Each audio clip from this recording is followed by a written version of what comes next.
l'assistance, bonjour.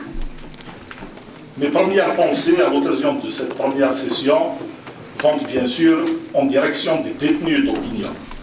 Je profite de cette occasion pour vous demander, Monsieur le Président, la décision vous appartient du point de vue de la loi, de programmer une session extraordinaire pour discuter de la répression qui s'abat sur les libertés partout en Algérie et particulièrement dans notre région. Après 10 années de gestion chaotique des affaires de la wilaya, le quasi même exécutif présente la quasi même situation à la presque même équipe dirigeante de l'APOI pour la 3e mandature d'affilée. À chaque fois, on parle et on parle, à la fin, on clôt le dossier et on recommence dans 5 ans. Autrement dit, on ne change pas l'équipe, ou plutôt les équipes qui perdent. On ne peut pas utiliser les mêmes méthodes et espérer des résultats différents.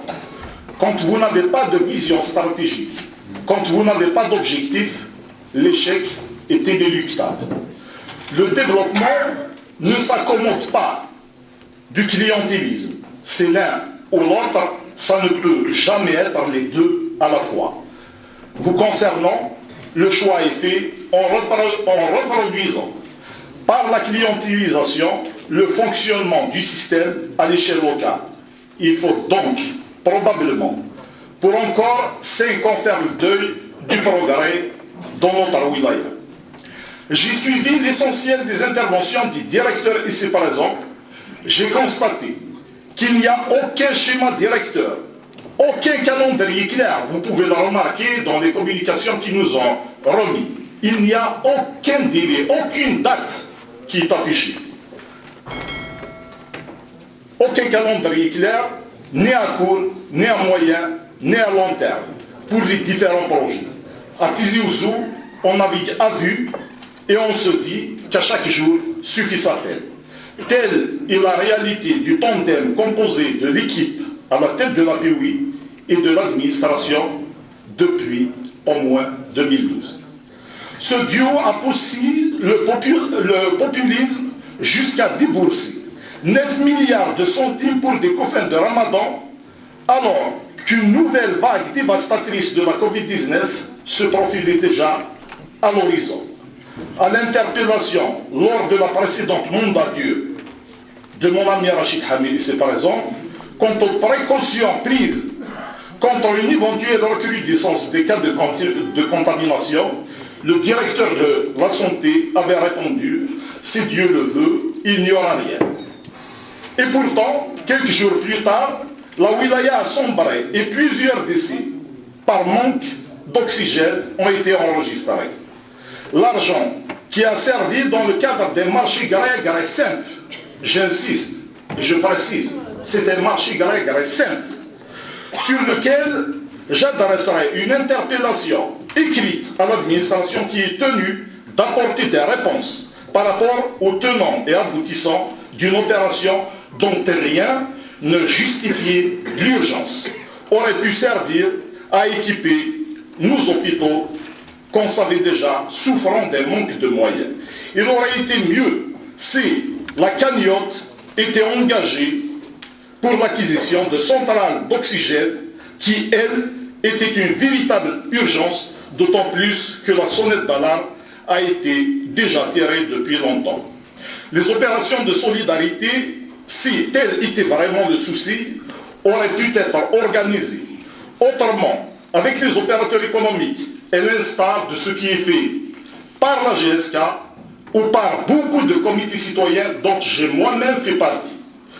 Concernant les projets structurants, le tout nouveau ancien président d'APOI avait déclaré en 2016 qu'il n'y avait pas de blocage des projets structurants et qu'il était lui-même intervenu pour accélérer la cadence des travaux du stade de 50 000 places. Aujourd'hui encore, force est de constater que ces projets sont comme une arlésienne et que le stade entamé depuis 2011 n'a toujours pas connu son épilogue.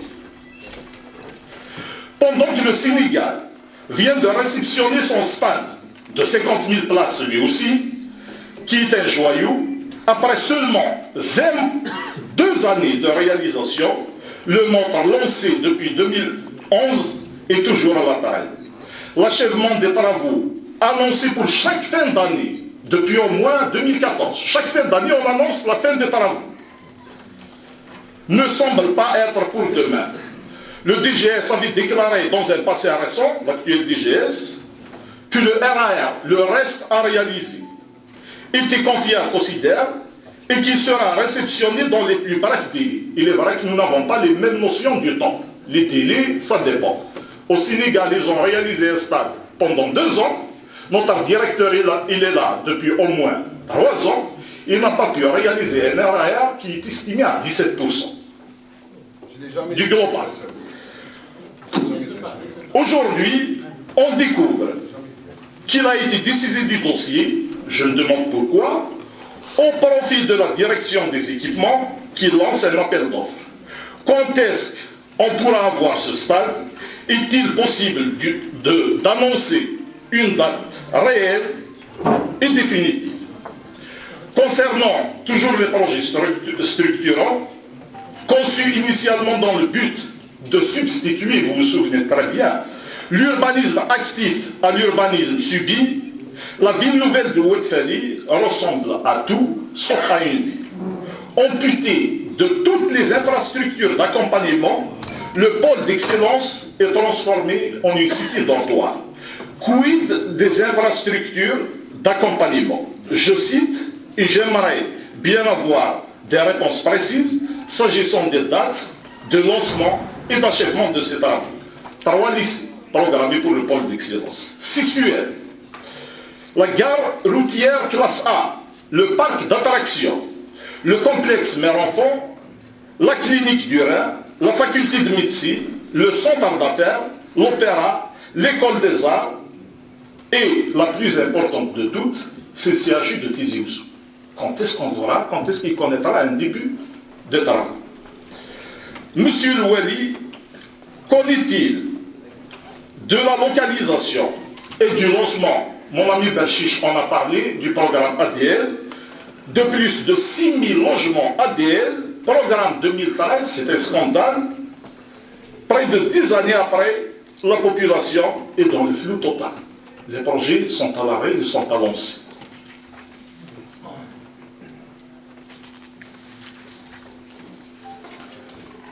Qu'en est-il des 10 postes avancés de la protection civile?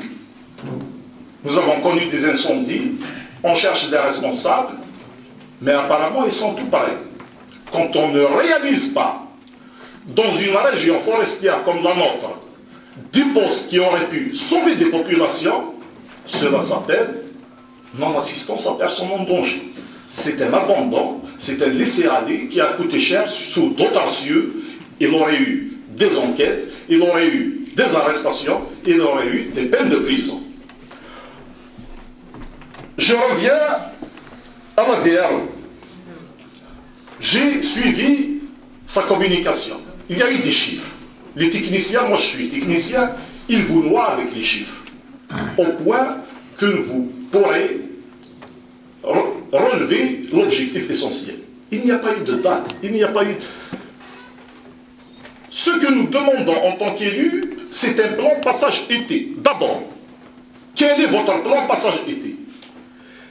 Quelles sont les quantités estimées pour cet été? Quelle est la fréquence d'alimentation des communes et pourquoi pas des villages? Nous demandons cela. Vous pouvez présenter le plan que vous voulez, ça c'est des moyens à mettre en œuvre, mais quand nous n'avons pas les objectifs en face, nous ne pouvons pas juger demain. Il faut qu'il y ait des objectifs. Et les objectifs ne sont pas affichés. Je suis désolé, si Riouni vient donner des chiffres pour des communes dont l'alimentation est à 40 litres jour par habitant, c'est dramatique. Nous n'avons pas vu ces objectifs. Donc nous demandons à ce que ces objectifs soient affichés. Je reviens au barrage de Sidi Khalifa. Il a été lancé, je pense, en 2019. Ils ont avancé un taux d'avancement des travaux à 15%, mais les 15%, ils datent de quand? Est-ce qu'ils datent d'aujourd'hui ou ils datent d'il y a 2 ans? Nous voulons comprendre, est-ce que ce projet est à l'arrêt? Est-ce que ce projet fonctionne? Quand est-ce qu'on va le réceptionner? Le problème des dates est un problème de toutes les directions au niveau de notre wilaya. Il n'y a pas de date. On ne donne jamais les dates. On ouvre un marché et on navigue à vue. Mais Dieu sait, marhaba. Enfin, je termine avec la DTP. Me concernant, j'ai fait mon deuil. Quand on n'arrive pas à réaliser de petites opérations lancées en 2017, je précise bien en 2017, et j'ai fait un courrier là-dessus, je peux dire aisément que cette direction est la meilleure de la wilaya si on commence le classement par le bas. Hier, c'était la Duc, aujourd'hui, elle a été détrônée, le trophée appartient à la DTP. Faites-moi